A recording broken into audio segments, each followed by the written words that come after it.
guys, so I just got home, bringing the boys home from daycare, and I'm so excited because Dan's been working on the house all day. It looks like he got all of our new lights installed, so I wanted to take a quick second and show you. Pretty excited. So you can see this is the porch light. This is right by the front door. And, oh, excuse me, Riken. Okay.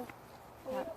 And over here, by the garage door, you can see there's one light, and our garage is messy, but the second one over there. So we're pretty excited to have these. Thanks, Kellen. Sucker. I'm excited to have these. This means, and it looks like I forget what this is called too, but this little thing here, he's made this for us. And this is the old design here, and so he's made a new one. So I'm pretty excited about that. That means now that he has all of these pieces done, that tomorrow he can put up the rest of the siding. So fingers crossed that that goes well for him, and we'll post an update later.